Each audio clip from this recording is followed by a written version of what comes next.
হাসানে বসরি রহমতুল্লাহি আলাইহি তিনি বলেন, কুকুরের ভিতরে ৩ নাম্বার ভালো গুণ হলো কুকুর তার মনিবের জন্য রাত জেগে পাহারাদারি করে। যদি কোনো মুসলমান যদি তার মালিকের জন্য রাত জেগে পাহারাদারি করে, রাত জেগে কিয়ামুল লাইল করে, তাহাজ্জুদের নামাজ পড়ে, নফল ইবাদত করে, বন্দি করে, এই ব্যক্তি সাধারণ কোনো মুসলমান থাকবে না। এই ব্যক্তি একজন খালেস আল্লাহর ওলিতে রূপান্তরিত হয়ে যাবে। আল্লাহ রাব্বুল আলামিন কোরআনুল কারীমের মধ্যে বলেছেন, আল্লাযীনা ইয়াযকুরুনাল্লাহা কিয়ামান ওয়া কুউদান ওয়া আলা জুনুবিহিম ওয়া ইয়াতাফাক্কারুনা ফি খালকিস সামাওয়াতি ওয়াল আরদ।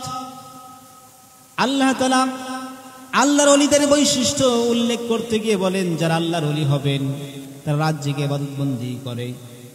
কি করে? তারা রাত জেগে ইবাদত বন্দি করে। এটা হচ্ছে আল্লাহর ওলিদের বৈশিষ্ট্য। আর এই গুণটা কার ভিতরে রয়েছে? কুকুরের ভিতরে রয়েছে। কুকুর তার মনিবের জন্য রাত জেগে পাহারাদারি করে। রাত জেগে কি করে? পাহারাদারি করে। কোন মুমিন যদি আল্লাহর জন্য রাত জেগে থাকে, ইবাদত আর বন্দেগী করে, সে কি সাধারণ মানুষ থাকবে না? আল্লাহর ওলিতে রূপান্তরিত হয়ে যাবে। আল্লাহর ওলিতে রূপান্তরিত হয়ে যাবে। ৪ নাম্বার গুণ হচ্ছে, কুকুরকে যতই প্রহার করুক না কেন তার মনিব, সে মনিবের বাড়ি ত্যাগ করে যায় না। দেখবেন কুকুরকে মনিব মারছে, তার ছোট্ট মাসুম সন্তান মারছে, মনিবের স্ত্রী গরম পানি তার মাথায় ঢেলে দিচ্ছে, তারপরে দেখবেন যে এই কুকুর মনিবের বাড়ি ত্যাগ করে চলে যায় না। মনিবের পক্ষ থেকে যতই কষ্ট আসুক না কেন, কষ্টগুলো সহ্য করে মনিবের বাসায় অবস্থান করে। একজন খালেস আল্লাহর ওলির বৈশিষ্ট্য হচ্ছে, সে সুখে থাক দুঃখে থাক, সুখ দেওয়ার মালিককে, দুঃখ দেওয়ার মালিককে, আওয়াজ দিয়ে বলেন দুঃখ দেওয়ার মালিককে। তো সুখ আর দুঃখ দেওয়ার মালিক হচ্ছে আল্লাহ সুবহানাহু ওয়া তাআলা। আল্লাহর পক্ষ থেকে এই সুখ আসে, শান্তি আসে, দুঃখ বেদনা আল্লাহর পক্ষ থেকেই আসে। সবগুলোই সহ্য করে আল্লাহর উপরে রেজামন্দি, আল্লাহর উপরে সন্তুষ্ট থাকে। এই হচ্ছে খালেস আল্লাহর ওলির বৈশিষ্ট্য। কুকুরের ভিতরে এই গুণটা রয়েছে। জ্বর মাপার যন্ত্র আছে না? বিভিন্ন রোগকে নির্ণয় করার জন্য বিভিন্ন যন্ত্রপাতি আজকে আধুনিক বিজ্ঞানীরা আবিষ্কার করেছে। তো আমার ভিতরে ঈমান আছে কি নাই, এই ঈমান পরীক্ষা করার জন্য আজ থেকে 1400 বছর পূর্বে আমাদের বিশ্বনবী জনাবে মুহাম্মদ রাসূলুল্লাহ সাল্লাল্লাহু আলাইহি ওয়াসাল্লাম একটি মিটার দিয়ে গেছেন, পরীক্ষার যন্ত্র দিয়ে গেছেন। সাহাবী যখন জিজ্ঞাসা করলেন, ইয়া রাসূলুল্লাহ, আমার ভিতরে ঈমান আছে কি নাই আমি কিভাবে বুঝবো? নবীজি ওই সাহাবীকে বললেন, ইদা সাল্লাতকা হাসানাতুক ওয়া সাআতকা সাইয়্যাতুক ফা আনতা মুমিন। যখন তোমাকে ভালো কাজ ভালো লাগবে, খারাপ কাজ খারাপ লাগবে, ফা আনতা মুমিন, তখন তুমি মনে করবা তোমার ভিতরে এখন পর্যন্ত ঈমানের নূর অবশিষ্ট রয়েছে। সুবহানাল্লাহ।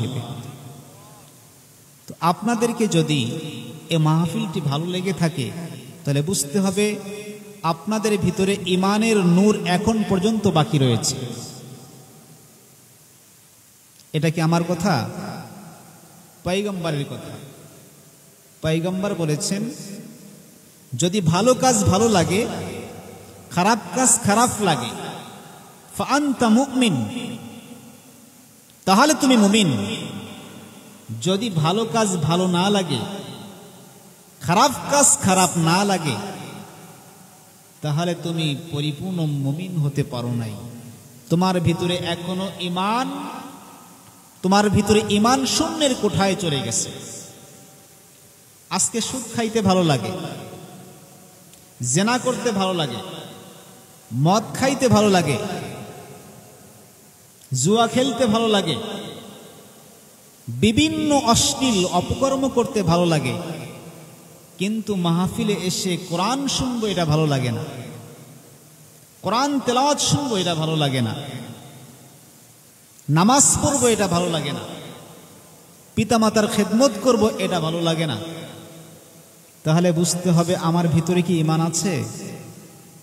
কথা বলেন, ঈমান নাই আমার ভিতরে।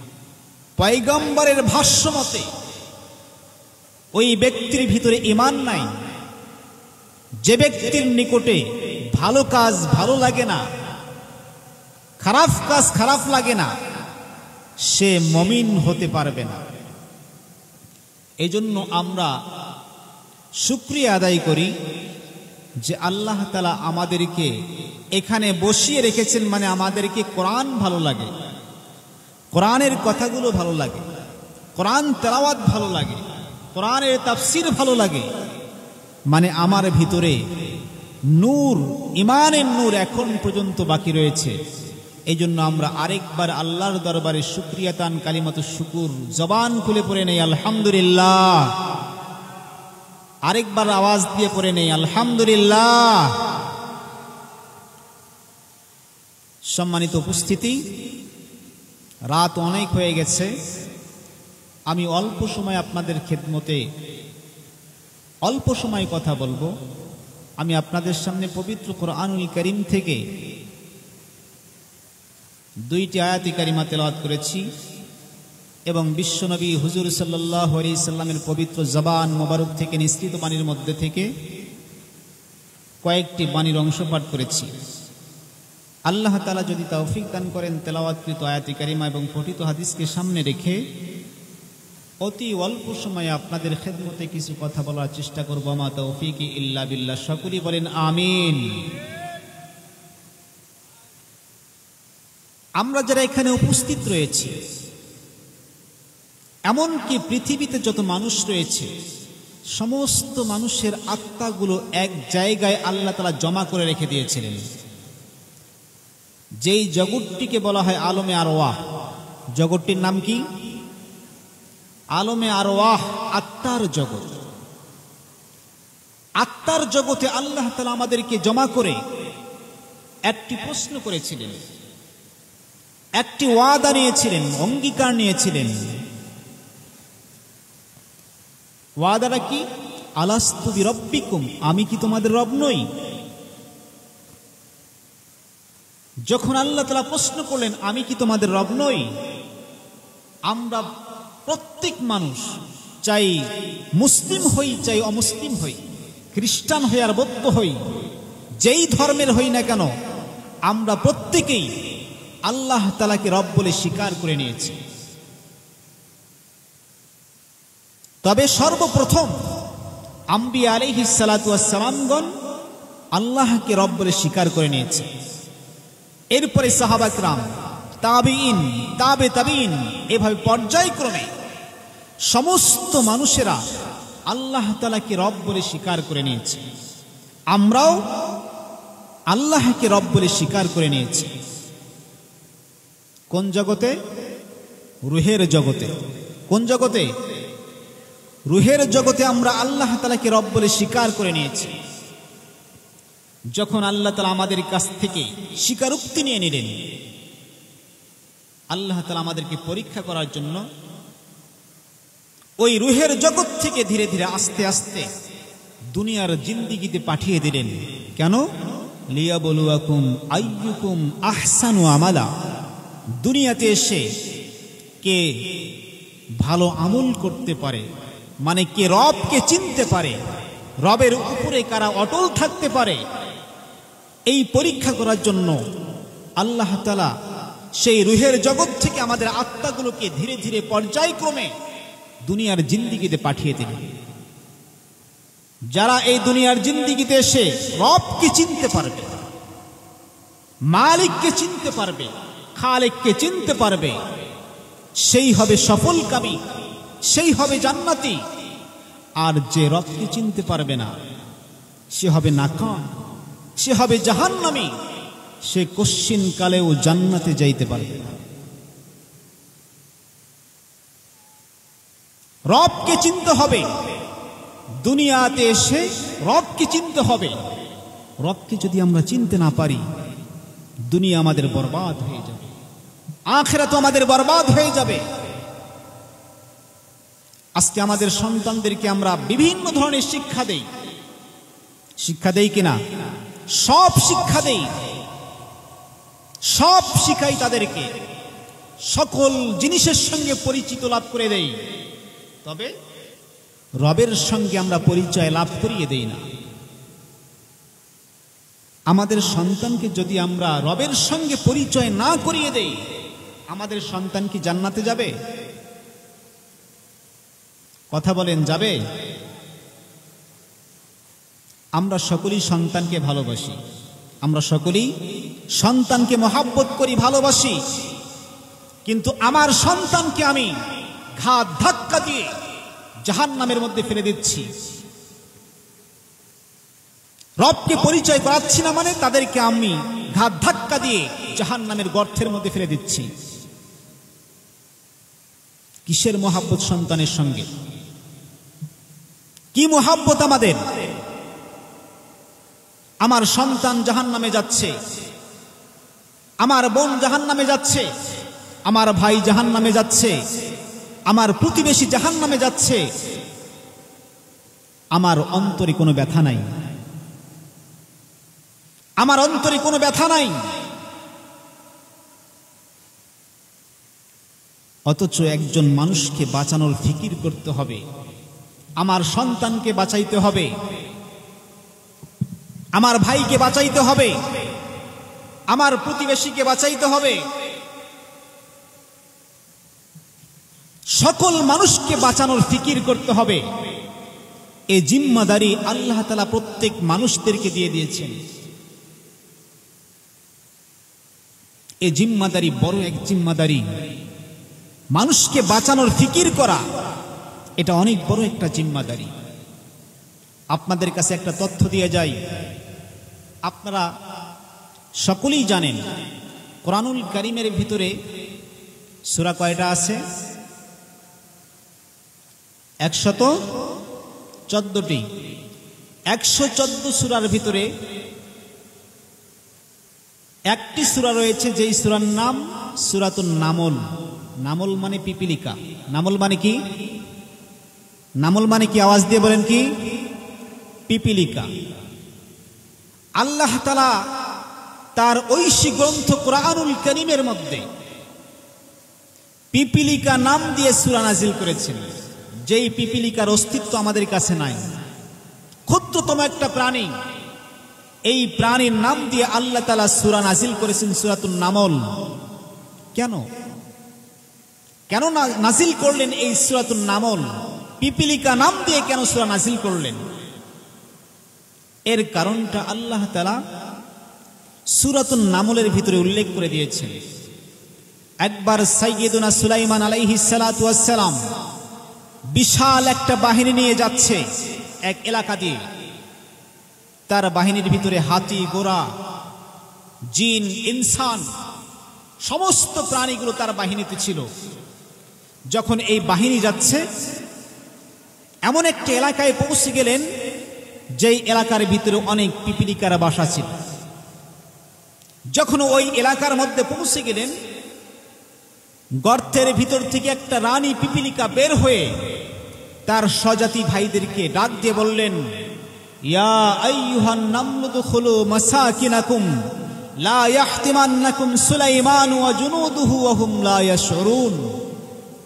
রানী পিপিলিকা গর্ত থেকে বের হয়ে তার স্বজাতি ভাইদেরকে লক্ষ্য করে বললেন, হে আমার স্বজাতি ভাইয়েরা, উদখুলু মাসাকিনাকুম, তোমরা তোমাদের গর্তের মধ্যে প্রবেশ করো। লা ইয়াহতিমান্নাকুম সুলাইমান ওয়া জুনুদুহু ওয়া হুম লা ইয়াশউরুন। যদি গর্তে প্রবেশ না করো তাহলে সুলাইমান পয়গম্বরের বিশাল বাহিনী আসছে, তার হাতিয়ার ঘোড়ার পায়ের তলে পড়ে তোমরা ধ্বংস হয়ে যাবে। এই একটা বাক্য পিপিলিকা বলেছিল।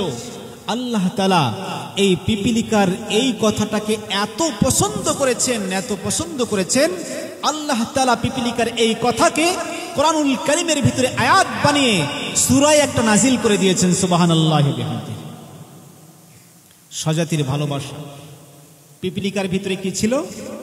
স্বজাতির ভালোবাসা ছিল। আমার স্বজাতি ধ্বংস হয়ে যাবে এটা তিনি চাননি, বাঁচানোর একটা চেষ্টা করেছে মাত্র। এই জন্য আল্লাহ তাআলা এই পিপিলিকার এই কথার কারণেই কোরআনুল কারীমের ভিতরে পিপিলিকার নাম দিয়ে আল্লাহ তাআলা সূরা নাজিল করে দিয়েছে।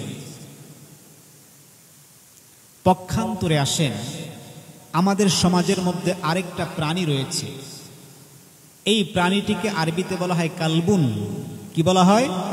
কালবুন।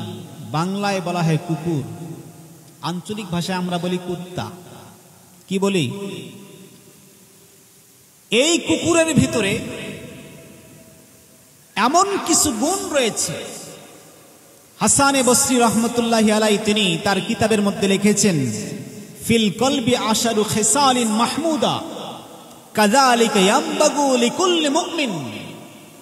কুকুরের ভিতরে এমন 10টা গুণ রয়েছে, যদি কোনো মুমিন মুসলমান এই 10টি গুণ তার জীবনে ফিট করতে পারে, সে একজন খালেস আল্লাহর ওলিতে রূপান্তরিত হয়ে যাবে। সুবহানাল্লাহ।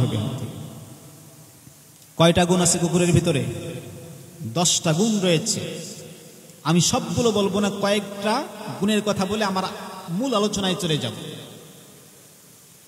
কুকুরের ভিতরে 10টা এমন গুণ রয়েছে, যেই গুণগুলো যদি আমরা আমাদের জীবনে বাস্তবায়ন করতে পারি, আমরা একজন খালেস আল্লাহর ওলিতে রূপান্তরিত হয়ে যাব। গুণগুলো কি আপনারা শুনবেন? 1 নাম্বার গুণ, কুকুর মনিব ভক্ত হয়, মালিক ভক্ত, প্রভু ভক্ত।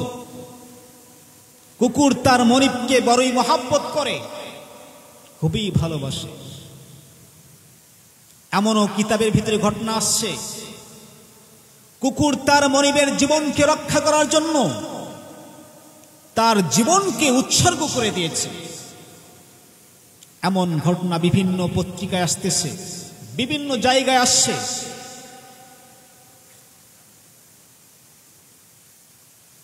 তো 1 নাম্বার গুণ, মনিব ভক্ত। কুকুরের ভিতরে কি আছে? মালিক ভক্ত। যদি কোনো মুসলমানদের মনিবকে, আওয়াজ দিয়ে বলেন, মুসলমানদের মালিক কে? আল্লাহ। মুসলমানদের মালিক হচ্ছে আল্লাহ। যদি কোনো মুসলমান আল্লাহকে মহব্বত করে, আল্লাহকে ভালোবাসে, বলেন তো এ কি সাধারণ মানুষ থাকবে না আল্লাহর ওলি হয়ে যাবে? আল্লাহর ওলি হয়ে যাবে। তাহলে 1 নাম্বার গুণ কি বললাম? মালিক ভক্ত। কুকুর তার মনিবকে বড়ই ভালোবাসে, মহব্বত করে। আল্লাহর ওলি হযরত হাসান বসরি রহমতুল্লাহি আলাইহি তার বিখ্যাত কিতাবের মধ্যে লেখেন, আশারু খিসালিন মাহমুদা। হাসান বসরি রহমতুল্লাহি আলাইহি তার কিতাবের মধ্যে লেখেন, কুকুরের ভিতরে এমন 10টা ভালো ভালো গুণ রয়েছে। কাযালিকা ইয়ামবাগি লিকুল্লি মুমিনিন ফাহুয়া মুমিনুন খালিসুন। হাসান বসরি রহমতুল্লাহি আলাইহি বলেন, কুকুরের মধ্যে এমন 10টা ভালো গুণ রয়েছে, যদি কোনো মুসলমান এই 10টা গুণ তার জীবনে বাস্তবায়ন করতে পারে, ওই বান্দা কোনো সাধারণ মানুষ থাকবে না, খাঁটি আল্লাহর ওলি রূপান্তরিত হয়ে যাবে। চিৎকার দিয়ে কোন সুবহানাল্লাহ। 1 নাম্বার গুণের কথা তিনি লিখেছেন, কুকুর তার মনিবকে বড়ই ভালোবাসে, মনিব ভক্ত হয় কুকুর। এই কুকুর তার মনিবের জন্য তার জীবনকে উৎসর্গ করে দেয়। এমন ঘটনা অনেক কিতাবের মধ্যে পাওয়া যায়। 2 নাম্বার গুণ হচ্ছে, কুকুর বেশি সময় ক্ষুধার্ত অবস্থায় থাকতে পছন্দ করে। সে অনেক সময় ক্ষুধার্ত অবস্থায় থাকতে পছন্দ করে। এটাও একটা আল্লাহর ওলিদের বৈশিষ্ট্য। আল্লাহর ওলি যারা হবে তারা ক্ষুধার্ত অবস্থায় থাকতে পছন্দ করে। আল্লাহর ওলি যারা হবে তারা কম খাবে। কুকুরের ভিতরে এই গুণটা রয়েছে, সে সর্বদাই বেশিরভাগ সময় সে ক্ষুধার্ত থাকতে পছন্দ করে। এই গুণটা যদি কোনো মুসলমান যদি গ্রহণ করতে পারে, সে একজন খাঁটি আল্লাহর ওলিতে রূপান্তরিত হয়ে যাবে। 2 নাম্বার গুণটা কি? কম খাওয়া। সে অধিকাংশ সময় ক্ষুধার্ত অবস্থায় থাকে। মনিব যদি কোনো খাবার দেয় তাহলে খায়, যদি না দেয় না খায়। কম খাওয়া। যারা আল্লাহর ওলি হয় তারা সর্বদাই কম খায়। হাসানে বসরি রহমতুল্লাহি আলাইহি তিনি বলেন, কুকুরের ভিতরে 3 নাম্বার ভালো গুণ হলো, কুকুর তার মনিবের জন্য রাত জেগে পাহারাদারি করে। যদি কোনো মুসলমান যদি তার মালিকের জন্য রাত জেগে পাহারাদারি করে, রাত জেগে কিয়ামুল লাইল করে, তাহাজ্জুদের নামাজ পড়ে, নফল ইবাদত করে, বন্দি করে, এই ব্যক্তি সাধারণ কোনো মুসলমান থাকবে না। এই ব্যক্তি একজন খালেস আল্লাহর ওলিতে রূপান্তরিত হয়ে যাবে। আল্লাহ রাব্বুল আলামিন কোরআনুল কারীমের মধ্যে বলেছেন, আল্লাযীনা ইয়াযকুরুনাল্লাহা কিয়ামান ওয়া কুউদান ওয়া আলা জুনুবিহিম ওয়া ইয়াতাফাক্কারুনা ফী খালকিস সামাওয়াতি ওয়াল আরদ। আল্লাহ তাআলা আল্লাহর ওলিদের বৈশিষ্ট্য উল্লেখ করতে গিয়ে বলেন, যারা আল্লাহর ওলি হবেন তারা রাত জেগে ইবাদত বন্দি করে। কি করে? তারা রাত জেগে ইবাদত বন্দি করে। এটা হচ্ছে আল্লাহর ওলিদের বৈশিষ্ট্য। আর এই গুণটা কার ভিতরে রয়েছে? কুকুরের ভিতরে রয়েছে। কুকুর তার মনিবের জন্য রাত জেগে পাহারাদারি করে। রাত জেগে কি করে? পাহারাদারি করে। কোন মুমিন যদি আল্লাহর জন্য রাত জেগে থাকে, ইবাদত আর বন্দেগী করে, সে কি সাধারণ মানুষ থাকবে না? আল্লাহর ওলিতে রূপান্তরিত হয়ে যাবে। আল্লাহর ওলিতে রূপান্তরিত হয়ে যাবে। 4 নাম্বার গুণ হচ্ছে, কুকুরকে যতই প্রহার করুক না কেন তার মনিব, সে মনিবের বাড়ি ত্যাগ করে যায় না। দেখবেন কুকুরকে মনিব মারছে, তার ছোট্ট মাসুম সন্তান মারছে, মনিবের স্ত্রী গরম পানি তার মাথায় ঢেলে দিচ্ছে, তারপরে দেখবেন যে এই কুকুর মনিবের বাড়ি ত্যাগ করে চলে যায় না। মনিবের পক্ষ থেকে যতই কষ্ট আসুক না কেন, কষ্টগুলো সহ্য করে মনিবের বাসায় অবস্থান করে।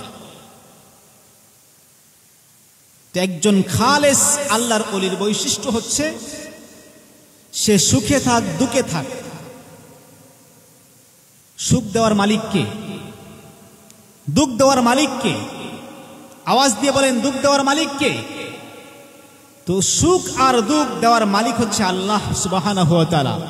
আল্লাহর পক্ষ থেকে এই সুখ আসে, শান্তি আসে, দুঃখ বেদনা আল্লাহর পক্ষ থেকে আসে। সবগুলোই সহ্য করে আল্লাহর উপরে রেজামন্দি, আল্লাহর উপরে সন্তুষ্ট থাকে। এই হচ্ছে খালেস আল্লাহর ওলির বৈশিষ্ট্য। কুকুরের ভিতরে এই গুণটা রয়েছে। এইভাবে 10টা গুণ কুকুরের ভিতরে রয়েছে।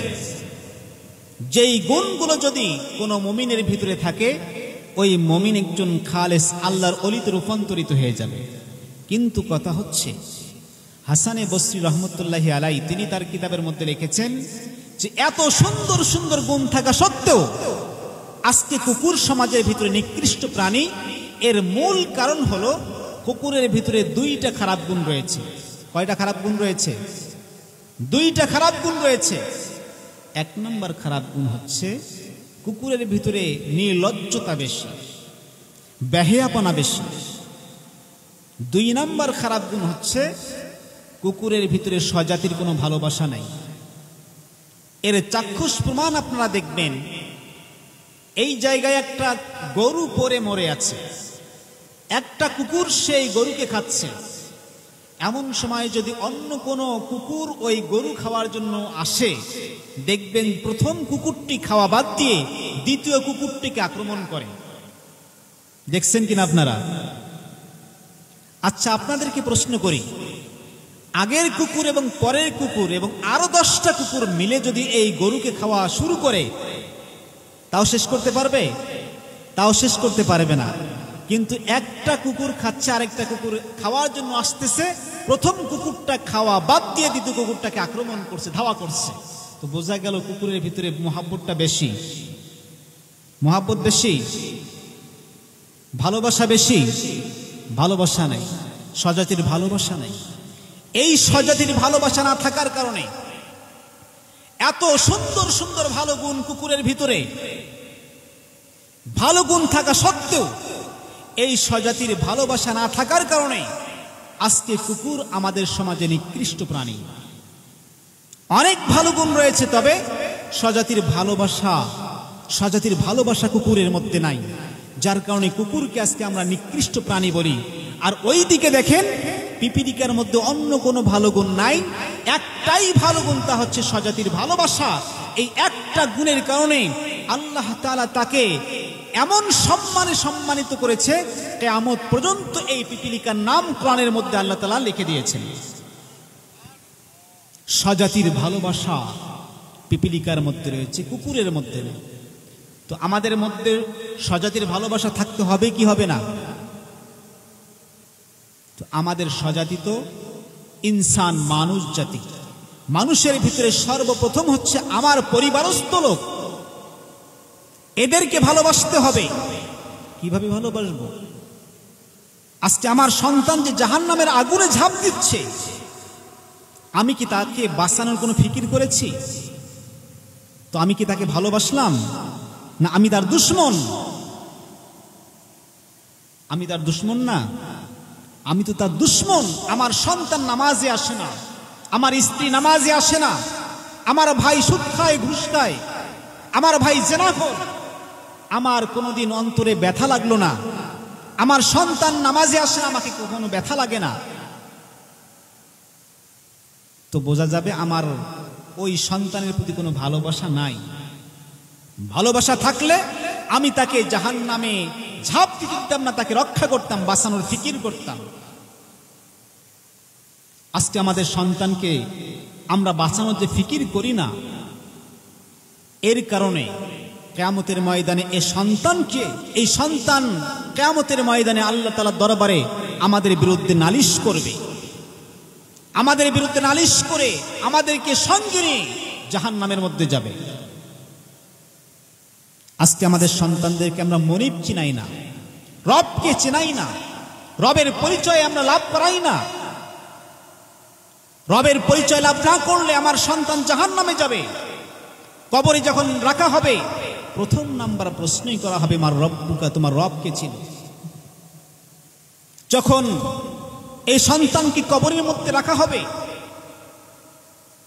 3টি কাপড়ে প্যাকেট করে আমাদের লাশটাকে যখন রাখা হবে, রবের প্রশ্ন করা হবে সর্বপ্রথম।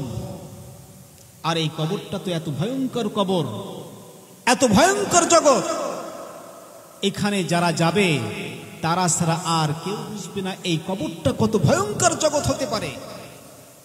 এই কবর প্রত্যেক দিন আওয়াজ দিয়ে বলে, আনা বাইতুল খলওয়া, আনা বাইতুল জুলমা, আনা বাইতুল ওয়াহদা, আনা বাইতুল আসওয়াদ। এভাবে এই কবর প্রত্যেক দিন আওয়াজ দিয়ে আমাদেরকে ডাকতেই থাকে যে বান্দারা শোনো, আমি অন্ধকারের ঘর, আমি অন্ধকারের ঘর, আমি একাকত্বের ঘর, আমি সাপ আর বিচ্ছুর ঘর, আমি ভয়ঙ্কর সাপের ঘর। তোমরা এখানে যখন আসবে ঈমান আর আমল নিয়ে আসবে। কি অবস্থা হবে আমাদের, কি অবস্থা হবে আমরা যদি রবকে না চিনি, আমাদের সন্তানকে যদি আমরা রবকে না চিনাই, আমাদের কি অবস্থা হবে? আল্লাহ রাব্বুল আলামিন বলেন, ইন্নাল্লাযীনা ক্বালু রাব্বুনাল্লাহু সুম্মা ইসতাকামু তাতানাজ্জালু আলাইহিমুল মালায়েকা আল্লা তাখাফু ওয়া লা তাহজানু ওয়া আবশিরু বিল জান্নাতিল্লাতী কুনতুম তুআদুন। আল্লাহু আকবার বলেন, আওয়াজ দিয়ে বলেন আল্লাহু আকবার। আল্লাহ রাব্বুল আলামিন আয়াতে কারিমা পয়গম্বরের উপরে নাযিল করে পয়গম্বরকে জানিয়ে দিলেন, ও পয়গম্বর আপনার উম্মতদেরকে জানিয়ে দেন, যারা আমি আল্লাহ রাব্বুল আলামিনকে রব বলে স্বীকার করে নিল, ইন্নাল্লাযীনা ক্বালু রাব্বুনাল্লাহ, যারা আমি আল্লাহ রাব্বুল আলামিনকে রব বলে স্বীকার করে নিল, সুম্মা ইসতাকামু, তার উপরে অটল থাকলো, সুম্মা ইসতাকামু তাতানাজ্জালু আলাইহিমুল মালায়েকা আল্লা তাখাফু ওয়া লা তাহজানু ওয়া আবশিরু বিল জান্নাতিল্লাতী কুনতুম তুআদুন। এই বান্দারা যখন কবরের জগতে চলে যাবে, যখন এই কবরের অন্ধকার জগতের মধ্যে চলে যাবে, সাপ আর বিচ্ছু দিয়ে যখন কবরের মধ্যে ভর্তি করে দেওয়া হবে, এমন আযাব আর আযাব হবে কবরের মধ্যে, এই সময় তার কোনো সাথী আর সঙ্গী থাকবে না। অন্ধকার কবরের মধ্যে সকলেই কঠিন মুসিবতের মধ্যে পড়বে। আল্লাহর নবীর সাহাবী হযরত ওসমান রাদিয়াল্লাহু তাআলা আনহু যখনই তিনি কবরের পাশে যাইতেন, তিনি এত বেশি ক্রন্দন করতেন, এত বেশি ক্রন্দন করতেন, এই চোখের পানি দিয়ে তার দাড়ি মুবারককে ঘষে ফেলা হতো। সঙ্গীরা প্রশ্ন করতে, ইয়া আমিরুল মুমিনিন, আপনি এত কাঁদেন কেন কবরকে দেখে? অন্য সময় জাহান্নামের আমরা আলোচনা করি, এত কাঁদেন না, কবর দেখলে আপনি এত বেশি কেন ক্রন্দন করেন? হযরত ওসমান রাদিয়াল্লাহু তাআলা আনহু বললেন, ভাইরা শোনো, আমার পয়গম্বর সাল্লাল্লাহু আলাইহি সাল্লাম বলেছেন এই কবরটা এত ভয়ঙ্কর কবর হবে, ইন্না আউওয়ালা মানজিলুম মিন মানাজিলিল আখিরাহ, আখিরাতের ময়দানে যাওয়ার জন্য অনেকগুলো মঞ্জিল আমাদেরকে পার হইতে হবে। সর্বপ্রথম মঞ্জিল হলো এই কবর। এই কবরের মধ্যে যারা আটকে পড়ে যাবে, সমস্ত মঞ্জিলের মধ্যে এই বান্দা আটকে পড়ে যাবে। আর কবর থেকে যে ব্যক্তি পার হইতে পারবে, অন্য অন্য জায়গার মধ্যে সে পার হয়ে যাবে। এই কবরটা তো এত ভয়ঙ্কর কবর, যখন এই কবরের মধ্যে কোনো লাশকে রাখা হবে, যদি কোনো বেনামাজি ব্যক্তিকে নামাজে ওই কবরের মধ্যে রেখে দেওয়া হয়, সঙ্গে সঙ্গে কবরের ভিতরে এমন একটা বিষাক্ত অজগর সাপ নিযুক্ত করে দেওয়া হবে। এই সাপটা এত দংশ, এমন বিষাক্ত, তার ভিতরে থাকবে, বিষ থাকবে। একবার যখন দংশন করবে, ব্যক্তির ৭০ গজ মাটির নিচে চলে যাবে, আবার দংশন করবে, আবার ৭০ হাত মাটির নিচে চলে যাবে, আর বলবে ফজরের নামাজ আদায় না করার কারণে তোমাকে আমি দংশন করব জহর পর্যন্ত। আবার জহরের সময় দংশন করবে, বলবে তুমি জহরের নামাজ না পড়ার কারণে আসর পর্যন্ত তোমাকে দংশন করতে থাকবো। আসরের নামাজ না পড়ার কারণে মাগরিব পর্যন্ত দংশন করব, মাগরিবের নামাজ না পড়ার কারণে এশা পর্যন্ত দংশন করতে থাকবো, এশার নামাজ না পড়ার কারণে তোমাকে ফজর পর্যন্ত দংশন করতেই থাকবো। এইভাবে দংশন করতেই থাকবে, কিয়ামত পর্যন্ত এই ব্যক্তিকে দংশন করতেই থাকবে। হাদিসের মধ্যে পয়গম্বর সাল্লাল্লাহু আলাইহি সাল্লাম বলেছেন, এই সাপের এমন বিষ হবে, এমন বিষ হবে, এই সাপ যদি দুনিয়ার মধ্যে একবার শ্বাস ফেলতো, দুনিয়ার সমস্ত মানুষগুলো ধ্বংস হয়ে যাইত। চিৎকার দিয়ে কন্যা নাউযুবিল্লাহ।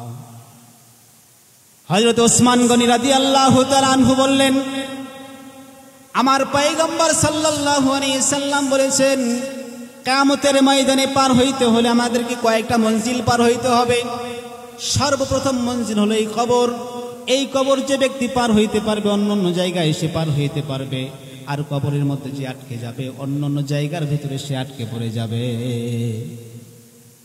তো এই কবরটা এত ভয়ঙ্কর হবে, ওসমান রাদিয়াল্লাহু তাআলা যখনই যাইতেন, তার চোখ থেকে দরদর করে পানি পড়ত, দরদর করে পানি পড়তো এই কবর দেখে।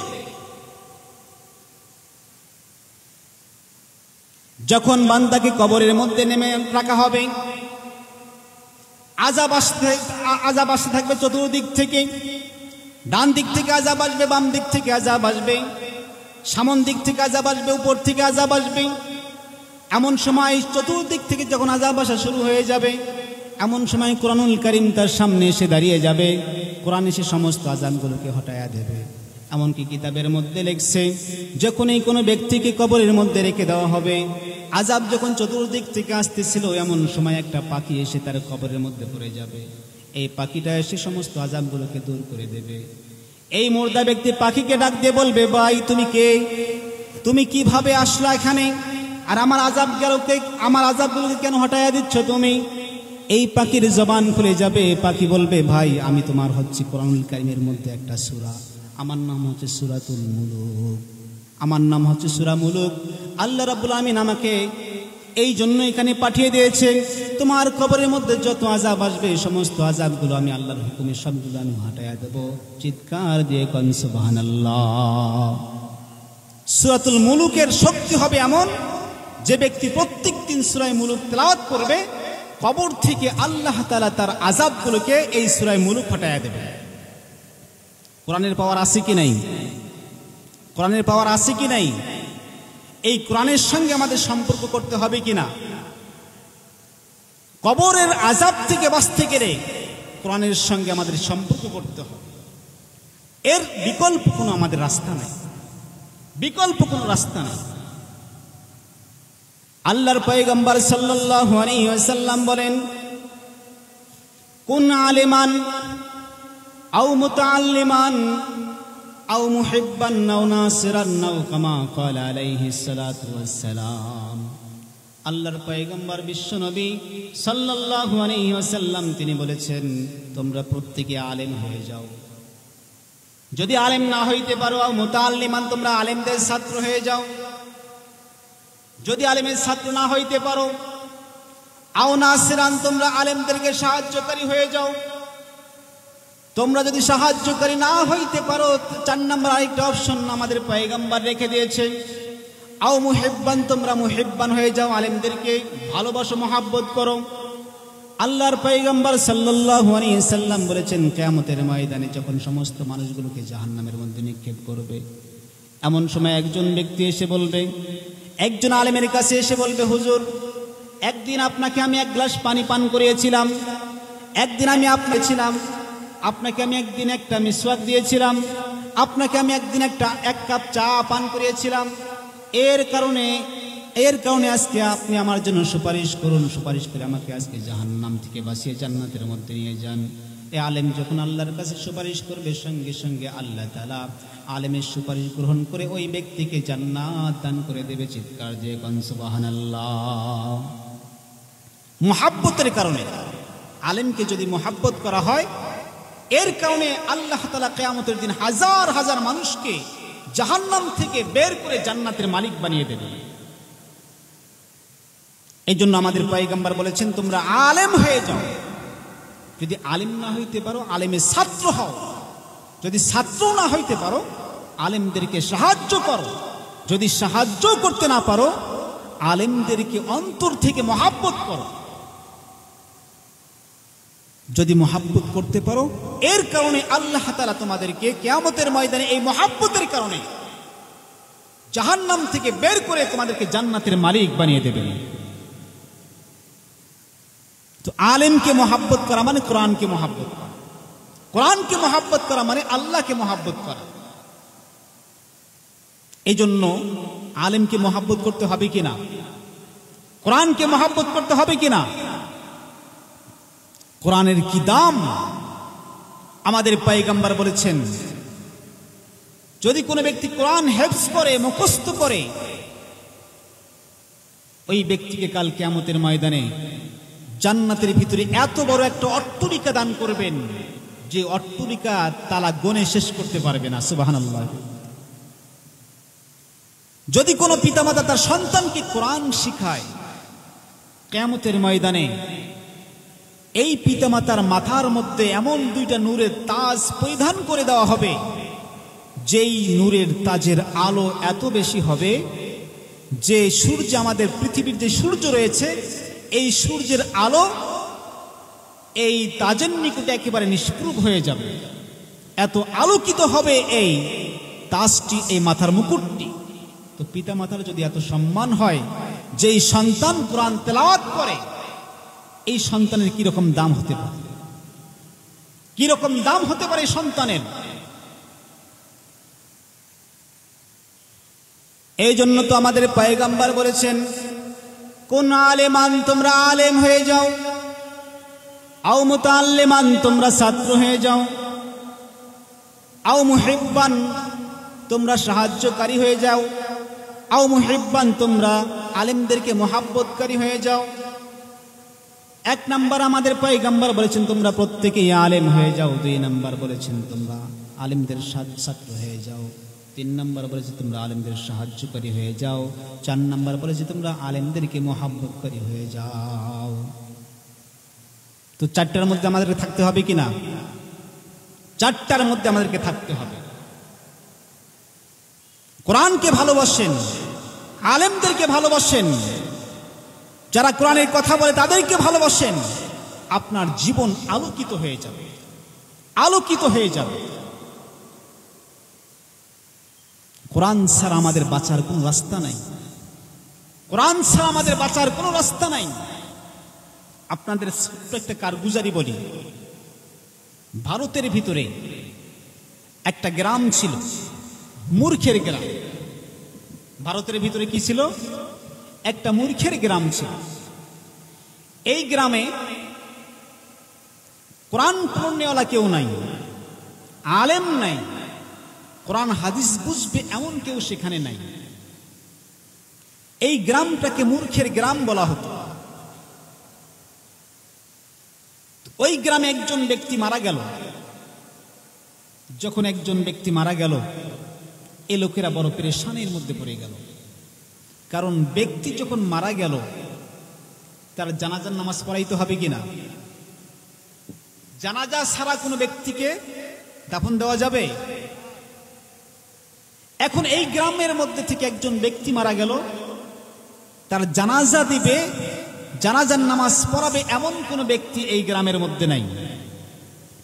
লোকজন লোকটিকে গোসল করিয়ে রাস্তার মোড়ে গিয়ে দাঁড়িয়ে রয়েছে লাশকে নিয়ে। যদি কোনো হুজুর এই রাস্তা দিয়ে যায়, আমরা ওই ব্যক্তিকে ডাক দিয়ে তার মাধ্যমে জানাজার নামাজ আমরা পড়ে নেব। কিরকম মূর্খের গ্রাম মনে করেন। লোকগুলো লম্বা টাইম পর্যন্ত দাঁড়িয়ে অপেক্ষা করতেছে কোনো হুজুর আসি কিনা। ঘটনাক্রমে দীর্ঘক্ষণ পর থাকার পরে দেখা গেল একটা লোক সাইকেল নিয়ে, সেই সময় সাইকেলের প্রচলন ছিল, মোটর সাইকেল তখন আবিষ্কার হয়নি। সাইকেলে চড়ে একজন সরকারি চাকরিজীবী লোক ওই রাস্তা দিয়ে যাচ্ছে। মাথায় টুপি ছিল, মুখে দাড়ি ছিল। এখন মাথায় টুপি দেখে, মুখ ভর্তি দাড়ি দেখে তারা মনে করলো অবশ্যই ইনি আলেম হবে, জাননেওয়ালা কেউ হবে। সঙ্গে সঙ্গে তার কাছে দরখাস্ত করলো যে ভাইজান, মেহেরবানি করে আপনি আমাদেরকে এই লাশটির জানাজার নামাজ পড়িয়ে দেন, অন্যথায় আমরা জানাজাবিহীন এই ব্যক্তিকে দাফন করে দেব। কারণ আমাদের মধ্যে এমন কোন ব্যক্তি নেই যে এই ব্যক্তিকে জানাজার নামাজ পড়ায় দেবে। এখন এই লোক অপারগ হয়ে তিনি চিন্তা করলেন, আমাদের পয়গম্বর বলেছেন একজন মুসলমানের যে 6টা হক রয়েছে তার ভিতরে একটা হচ্ছে ইত্তেবাউল জানায়েজ। যখন কোন ব্যক্তি মারা যাবে তার জানাজার মধ্যে আমাদেরকে শরীক হতে হবে, এটা একটা মুসলমানের হক। লাভও রয়েছে জানাজার নামাজ। যদি কোনো ব্যক্তি জানাজার নামাজ আদায় করে, তার আমল নামার ভিতরে 1 কেরাত পরিমাণ সওয়াব দান করেন। আর যদি কেউ জানাজার পরে দাফন কার্যে শরীক হয়, আরো 1 কেরাত পরিমাণ সওয়াব আল্লাহ তাআলা তাকে দান করেন। সাহাবা কেরাম জিজ্ঞাসা করলেন, ইয়া রাসূলুল্লাহ মাল কেরাত, কেরাত কি জিনিস? নবীজি বললেন, কেরাত হচ্ছে 1 উহুদ পাহাড় পরিমাণ সওয়াব। সুবহানাল্লাহ। তো যে ব্যক্তি জানাজার নামাজ পড়লো এবং দাফন কার্যে শরীক হলো, তো ওই ব্যক্তির আমল নামার ভিতরে 2 কেরাত পরিমাণ সওয়াব পেয়ে গেল। এই কথা চিন্তা করে এই ব্যক্তির জানাজার নামাজ পড়ানোর জন্য দাঁড়িয়ে গেলেন, জানাজার নামাজ পড়াই দিলেন। জানাজার নামাজ পড়াই দিয়ে তিনি চলে গেলেন তার এলাকায়, তার কার্যালয়ে চলে গেলেন। সেখানে যাওয়ার পরে এখন দেখে তার পকেটের ভিতরে দামি কিছু কিতাব ছিল, কাগজ ছিল। এই কাগজগুলো তার পকেটের মধ্যে নাই। তো যখন কাগজ নাই দেখলো, তিনি মনে করলেন যে অবশ্যই এই কাগজগুলো এই কবরের মধ্যে পড়ছে। সঙ্গে সঙ্গে তিনি আবার ব্যাক করে ওই এলাকার মধ্যে চলে আসলেন। আসার পরে লোকজনদেরকে ডাক দিয়ে বলেন যে ভাইজান, আমি কিছুক্ষণ আগে এখানে জানাজার নামাজ পড়িয়েছি, লাশটাকে দাফন করেছি, কিন্তু লাশটাকে দাফন করতে গিয়ে কবরের ভিতরে আমার কিছু দামি কাগজ পড়ে গিয়েছে। এখন আমার এই কাগজগুলো না হলেই না, অবশ্যই আমাকে এই কাগজগুলো বের করতে হবে। এলাকার লোকজন বলে যে ভাইজান, আমরা তো মূর্খের গ্রামের লোক, আমরা তো কোনো মাসলা মাসাইল জানি না, কোরআন হাদিস আমরা জানি না। আপনি যদি সঠিক মনে করেন তাহলে এই কবরটা খনন করে, এই কবর খনন করে আপনার কাগজগুলো আপনি বের করে নেন।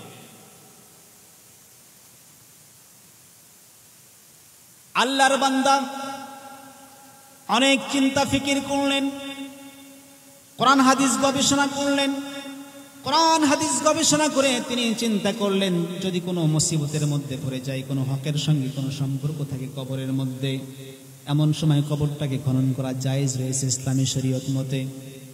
এ আল্লাহর বান্দা কবরটাকে যখনই খনন করার জন্য সামনে আগাইলেন, সামান্য কয়েকটা খাটলি যখন তুললেন, আল্লাহু আকবার, এই কবরের মধ্যে তিনি যখনই লক্ষ্য করলেন এই কবরটার কবর নাই, এই কবরটাকে আল্লাহ রাব্বুল আলামিন একটা জান্নাতের টুকরায় রূপান্তরিত করে দিয়েছেন। চিৎকার দিয়ে কোন সুবহানাল্লাহ।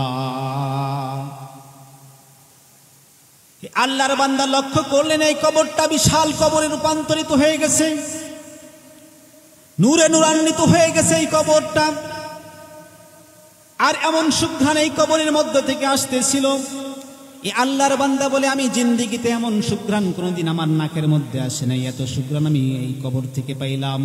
কাগজটা বের করে নিয়ে এলাকার লোকদেরকে ডাকলেন, ভাইজান আমি আপনাদেরকে একটা প্রশ্ন করতে চাই, এই আল্লাহর বান্দা দুনিয়ায় থাকা অবস্থায় কি কি নেক আমল করেছিল একটু খুলে বলুন। লোকজন বলে, ভাইজান আপনাকে আমরা কি বলবো, এই গ্রামটা তো মূর্খের গ্রাম, কেউ তো কোরআনুল কারীম পড়তে পারে না, কোরআন হাদিস জানে না, কোনো আলেমে দ্বীন নেই গ্রামের মধ্যে নাই, আমরা আল্লাহ তাআলাকে চিনি না, আমরা তো কিছুই বলতে পারবো না এই ব্যক্তি কি আমল করেছিল। তবে আপনাকে আমরা একটা পরামর্শ দিতে পারি, এই ব্যক্তির বাড়িতে একজন মেয়ে রয়েছে, তার কন্যা রয়েছে, আপনি তার বাড়িতে চলে যান, এই মেয়ে হয়তো বা কোনো কথা বলতে পারে, কোনো তথ্য দিতে পারে। এই আল্লাহর বান্দা কৌতূহল নিয়ে সঙ্গে সঙ্গে এই বান্দার বাড়িতে চলে গেল। এই বান্দার বাড়িতে যাওয়ার পরে পর্দা মেনটেন করে তার মেয়েকে ডাক দিয়ে বললেন, মা আমি তোমাকে একটা প্রশ্ন করার জন্য অনেক দূর থেকে এখানে এসেছি, বলো তো তোমার আব্বা দুনিয়ায় থাকাকালে কোন কোন নেক আমল করেছিল, যার কারণে আল্লাহ রাব্বুল আলামিন তার কবরটাকে এত সুন্দর নূরে নূরান্বিত করে দিয়েছে। আল্লাহর বান্দি বলো, আঙ্কেল আমার আব্বা একজন গরিব দিন মজুর মানুষ, দুনিয়ার মধ্যে তিনি তেমন কোনো নেক আমল করতে পারে নাই, কোনো আলেম ছিলেন না, কোনো ছাত্র ছিলেন না, তিনি নামাজ পড়তেন না, তিনি তেমন কোনো নেক আমল করেন নাই, কোনো তাহাজ্জুদ কোনো কিছুই তিনি করেন নাই। তবে আমি একটা কাজ আমি আমার আব্বার দেখেছি, তিনি প্রত্যেকদিন সকালবেলায় মাঠের মধ্যে যাইতেন, চাষ করতেন, আবার তিনি বিকেলবেলায় যখন বাসার মধ্যে আসতেন, অজু আর গোসল যখন শেষ হয়ে যাইত, অজু গোসল করে আমার বাসার ভিতরে ঢুকতো। বাসার ভিতরে যাওয়ার পরে আমার ঘরের ভিতরে একটা শিকা রয়েছে, এই শিকার ভিতরে একটা সাদা কাপড় পরিহিত একটা কিতাব ছিল, একটা বই ছিল, এই বইটাকে তিনি সামনে নিয়ে আসতো। নিয়ে আসার পরে তিনি এটা খুলতেন, খুলে বলতেন, ये मेरा खुदा का कलाम है जो कहा सच कहा है, ये मेरा खुदा का कलाम है जो कहा सच कहा है, ये मेरा खुदा का कलाम है जो कहा सच कहा है। তিনি বলতেন, এটা আমার খোদার কালাম, যা বলেছে সত্য বলেছে, এটা আমার খোদার কালাম, যা বলেছে সত্য বলেছে, এটা আমার খোদার কালাম, যা বলেছে সত্য বলেছে। এইভাবে আল্লাহর বান্দা আমার আব্বা জান প্রত্যেক দিন সন্ধ্যাবেলায় বাসার মধ্যে আসতো, ওযু আর গোসল করে এই কিতাবটা পড়তো আর চোখের পানি ফেলাইতো, আর এইভাবে পড়তো আর আঙ্গুল ফেরাইতো, প্রত্যেকদিন আঙ্গুল ফেরাইতো আর চোখের পানি ফেলাইতো। আমি এই কাজটা আমার আব্বার প্রত্যেক দিন এই আমলটা আমি লক্ষ্য করেছি। এই আল্লাহর বান্দা মেয়েকে ডাক দিয়ে বললেন, মা ওই কিতাবখানা তুমি আমার সামনে নিয়ে আসো। ওই আল্লাহর বান্দি মেয়েটা যখন কিতাবটা সামনে নিয়ে আসলো, আসার পরে দেখা গেল এটা অন্য কোনো কিতাব নয়, এটা তো হলো ঐশী গ্রন্থ। আল্লাহ তাআলা যেই কোরআনুল কারীমকে বিশ্ব নবীর উপরে নাজিল করেছেন, এটা হচ্ছে সেই ঐশী গ্রন্থ কালামুল্লাহ শরীফ। চিৎকার দিয়ে কোন সুবহানাল্লাহ। এ আল্লাহর বান্দা বুঝলেন, কোরআনুল কারীম পড়তে পারে নাই, শুধু আঙ্গুল ফেরাইছে কোরআনুল কারীমের উপরে আর চোখের পানি ফেরাইছে। কোরআনকে মহব্বত করতো, কোরআনকে ভালোবাসতো, চোখের পানি ফেরাইতো আর বলতো, এটা আমার খোদার কালাম, এটা আমার খোদার কালাম, যা বলেছে সত্য বলেছে, এটা আমার খোদার কালাম, যা বলেছে সত্য বলেছে। শুধু মহব্বত করতেন, চোখের পানি ফেলাইতেন আর চিন্তা করতেন আমি তো পড়তে পারি না, শুধু আঙ্গুল ফেরাইতেন। এই আমলটা আল্লাহ রাব্বুল আমিন এত পছন্দ করেছেন, এত পছন্দ করেছেন। কোরআনকে মহব্বত করার কারণে এই বান্দার কবরটাকে আল্লাহ তাআলা জান্নাতের টুকরা বানায়া দিয়েছেন। চিৎকার দিয়ে কোন সুবহানাল্লাহ।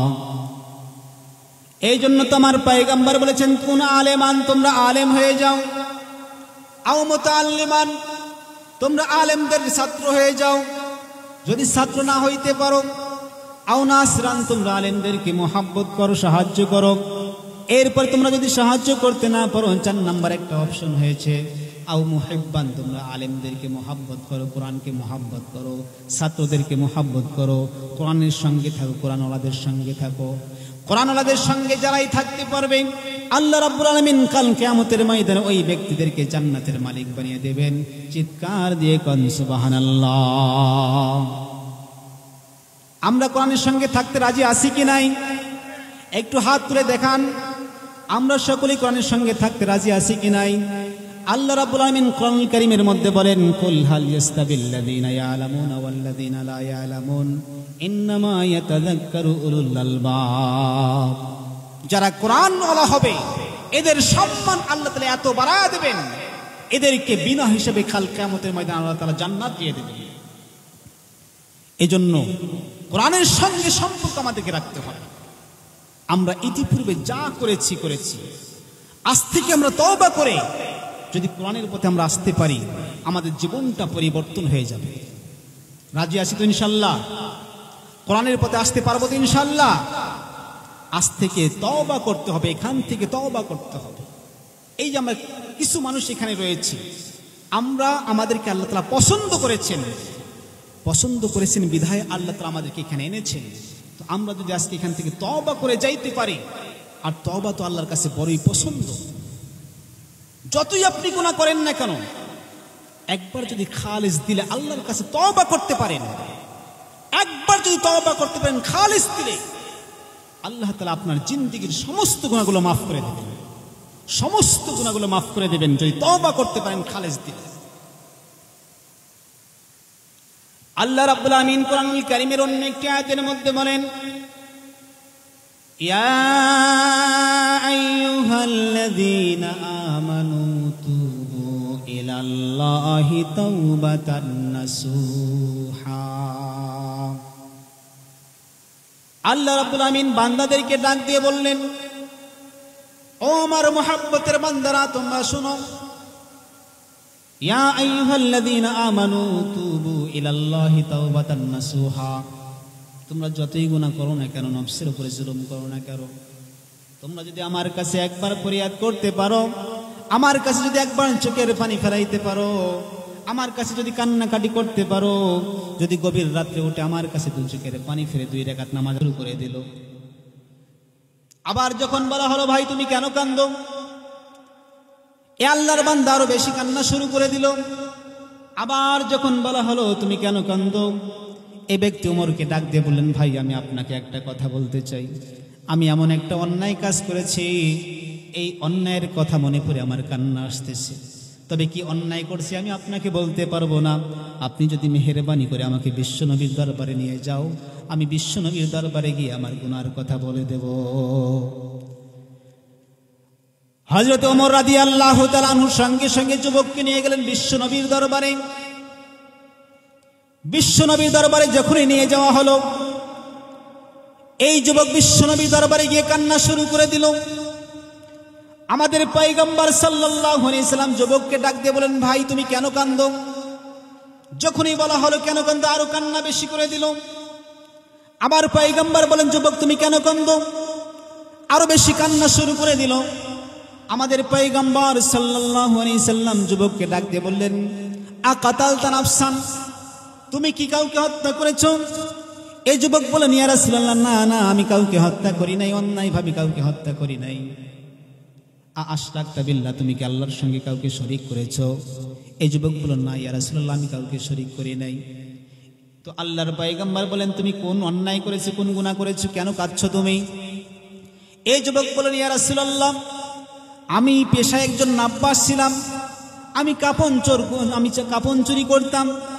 যখনই কোনো মানুষ দুনিয়া থেকে বিদায় নিয়ে চলে যাইতো, কবরের মধ্যে আমি নামতাম, এই কবরের মধ্যে নেমে আমি কাপন চুরি করতাম। এই কাপনগুলো চুরি করে আমি বাজারে বিক্রি করে আমার সংসার চালাইতাম। তবে একটা কথা আপনাকে বলি ইয়া রাসূলুল্লাহ, এই তো গত সপ্তাহে মদিনার মধ্যে এমন একজন সুন্দরী রমণী মারা গেল। যখন এই সুন্দরী রমণী মারা গেল, আমার কাছে ইনফরমেশন আসলো, আমি সঙ্গে সঙ্গে গভীর রজনীতে অন্ধকারে চলে গেলাম কবরস্থানের মধ্যে যাওয়ার পরে আমি যখন এই কবরের মধ্যে নামলাম, এই লাশটা থেকে কাফন চুরি করার জন্য, যখনই আমি কাফন নেওয়ার জন্য কবরের মধ্যে নামলাম, এক টান দিয়ে আমি কাফনটা তুলে নিয়ে যখনই চলে আসতেছি, শয়তান আমার ঘাড়ের মধ্যে সোয়ার হয়ে গেল। এই শয়তান আমাকে ডাক দিয়ে বলে, হে যুবক শোনো, তুমি শুধু কাফন নিয়ে চলে যাচ্ছ, এখানে এমন একজন সুন্দরী রমণীর লাশ এখানে পড়ে রয়েছে, তুমি জিন্দিগিতে এমন সুন্দরী রমণীকে তোমার জিন্দিগিতে কোনোদিন দেখো নাই। এই যুবক বলল, ইয়া রাসূলুল্লাহ, আমি শয়তানের ধোঁকায় পড়ে গেলাম। সঙ্গে সঙ্গে আবার ঘুরে তাকাই দেখলাম, কাপড় নিয়ে আবার নামলাম আমি কবরের মধ্যে। যখনই আমি নামলাম তখন দেখলাম এত সুন্দর একজন রমণী সেখানে শায়িত অবস্থায় রয়েছে, যেন পূর্ণিমার চাঁদ আল্লাহ তাআলা এই কবরের মধ্যে নামিয়ে দিয়েছে। আমি আবার দেখে আবার উঠে চলে আসলাম। শয়তান আমার ঘাড়ের উপর সওয়ার হয়ে গেল। শয়তান এসে বলে, এ যুবক, এমন সুন্দর রমণীকে তুমি কোনোদিন বিবাহ করতে পারবে না, তুমি তো গরিব মানুষ, কোনোদিন এত সুন্দর রমণীকে বিবাহ করতে পারবে না। তোমাকে আমি একটা কথা বলি, আজকে নির্জন এলাকার মধ্যে এই কবরস্থানের মধ্যে যদি তুমি এই যুবতীর সঙ্গে তোমার চরিতার্থ পূরণ করতে পারো তো তোমাকে আজকে কেউ বাধা দেবে না। এই যুবক বলল, ইয়া রাসূলুল্লাহ, আমি শয়তানের ধোঁকার মধ্যে পড়ে গেলাম, আবার কবরের মধ্যে নামলাম, আমি অন্যায় অপকর্ম করে চলে আসলাম। যখনই আমি চলে উঠে আসলাম আমার কানের মধ্যে আওয়াজ আসলো, একটা মেয়ে ডাক দিয়ে বলতেছে, আল্লাহর বান্দা, আমাকে এই কবরস্থানের মধ্যে তুমি উলঙ্গ করে ফেললাম, আমাকে নাপাক করে ফেললাম, কাল কিয়ামতের ময়দানে আমি আল্লাহ তাআলার দরবারে কিভাবে উঠব? এই যুবক বলল, ইয়া রাসূলুল্লাহ, আমি খাইতে যাই আওয়াজগুলো আমাকে ধাওয়া করে, আমি শুইতে যাই আমাকে আওয়াজগুলো ধাওয়া করে, আমি চলাফেরা করি আওয়াজগুলো আমাকে ধাওয়া করে। আমি মনে করলাম এই আসমানের নিচে জমিনের উপরে আমার চাইতে বড় গুনাহগার আর কেউ নাই। আমি এই জন্যই কবরের পাশে বসে বসে আমি ক্রন্দন শুরু করে দিয়েছি। আমাদের পয়গম্বর সাল্লাল্লাহু আলাইহি সাল্লাম যখনই শুনলেন কাহিনী, সঙ্গে সঙ্গে তিনি বললেন, তুমি অনেক বড় একটা গুনাহ করেছো।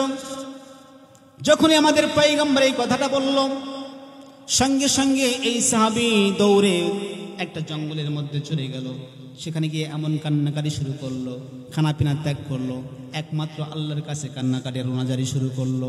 খানাপিনা বিবি বাচ্চা সবগুলো ত্যাগ করে আল্লাহর কাছে রোনাজারি শুরু করে দিয়ে দিল। আল্লাহ রাব্বুল আমিন মেহেরবানি করে এই বান্দার তওবাকে কবুল করে নিয়ে নিল।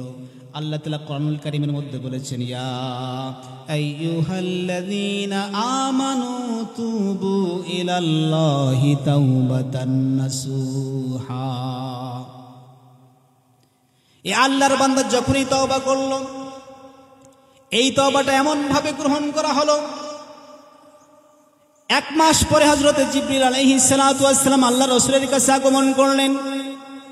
আল্লাহ রাসূলকে ডাক দিয়ে বললেন, ইয়া রাসূলুল্লাহ, আল্লাহ রাব্বুল আমিন আমাকে আপনার কাছে কয়েকটা প্রশ্ন করার জন্য দুনিয়ার মধ্যে পাঠিয়ে দিয়েছেন। এক নাম্বার প্রশ্ন করতে বলেছেন, বলেন তো আপনি কি মানুষকে সৃষ্টি করেছেন না আল্লাহ তাআলা মানুষকে সৃষ্টি করেছেন? আমাদের পয়গম্বর বলেন, জিবরাইল তুমি কি বলো, আমি কেমন করে মানুষকে সৃষ্টি করব? আল্লাহ তাআলাই তো মানুষকে সৃষ্টি করেন। দুই নাম্বার প্রশ্ন করতে বলেছেন, আপনি মানুষকে রিজিক দেন না আল্লাহ তাআলা মানুষকে রিজিক দেন? বিশ্ব নবীজি বলেন, জিবরাইল তুমি কি বলো, আমি কেমন করে রিজিক দেব? আল্লাহ তাআলাই তোমাকে রিজিক দেন। তিন নাম্বার প্রশ্ন করতে বলেছেন, আল্লাহ বান্দার গুনাহ তুমি কি মাফ, আপনি মাফ করেন না আল্লাহ তাআলাই মাফ করেন? বিশ্ব নবীজি বললেন, জিবরাইল তুমি কি বলো, আমি কেমন করে মাফ করব? আমি তো একজন গুনাহ করনিয়ার, আমি তো একজন মানুষ, আমি কেমন করে বান্দার গুনাহকে মাফ করতে পারি? হযরত জিবরিল বললেন, ইয়া রাসূলুল্লাহ, এক মাস পূর্বে একজন ব্যক্তি গুনাহ করে আপনার কাছে আসছিলেন তওবা করার জন্য, আপনি তার তওবাগুলোকে মাফ করেন নাই, কিন্তু আল্লাহর দরবারে সে এমন খালেজ দিলে তওবা করেছে, আল্লাহ রাব্বুল আমিন তার জিন্দেগীর গুনাহগুলো মাফ করে তাকে জান্নাতের মালিক বানিয়ে দিয়েছেন। চিৎকার দিয়ে কোন সুবহানাল্লাহ। তো যে ব্যক্তি তওবা করবে, যে ব্যক্তি তওবা করবে আল্লাহ তাআলার নিকটে সে খালেস মাসুম ব্যক্তিতে রূপান্তরিত হয়ে যাবে। তো রাত অনেক হয়ে গেছে, যেহেতু আমরা এখানে আসছি কোরআনের মাহফিলে তওবা করার জন্য আসছি, এই জন্য আমরা তওবা করার জন্য রাজি আছি তো ইনশাআল্লাহ। সমস্ত ধরনের গুনাহ বর্জন করে আমরা কোরআনের পথে আসব, কোরআনের সঙ্গে থাকব, কোরআন অনুযায়ী আমাদের জীবনকে পরিচালনা করব। আমরা রাজি আছি তো ইনশাআল্লাহ। আর বিশেষ করে আপনাদের যে এই মাহফিলটা আজকে যে লক্ষ্যে আজকে মাহফিলটা আয়োজন করা হয়েছে তা হচ্ছে গরিব দুঃখীদেরকে সাহায্য করার জন্য একটি সংস্থা, এলাকার যুবক ভাইয়েরা যে একটা সংস্থা তৈরি করেছে, এই উদ্দেশ্যে আজকে মাহফিলটার আয়োজন করা হয়েছে। তো যেই সমস্ত যুবক ভাইয়েরা একটা উল্লেখযোগ্য একটা দামি কাজ নিয়ে তারা এই মাহফিলটার আয়োজন করেছে, এদের প্রত্যেককে আল্লাহ তাআলা একটা কোরআনের একটা অভিভাবক, একটা জিম্মাদার বানিয়ে দেন। সকলেই বলেন আমিন। সকলকে কোরআন ওয়ালা বানিয়ে দেন, সকলকে কোরআনের প্রেমিক বানিয়ে দেন, সকলকেই কোরআনের একজন খাঁটি একজন খাদেম বানিয়ে দেন। আল্লাহ রাব্বুল আমিন আমাদেরকে সকলকে এখানে যা আলোচনা করা হলো, যা বলা হলো, সকলকে এর উপরে আমল করার তৌফিক দান করেন। সকলেই বলেন আমিন।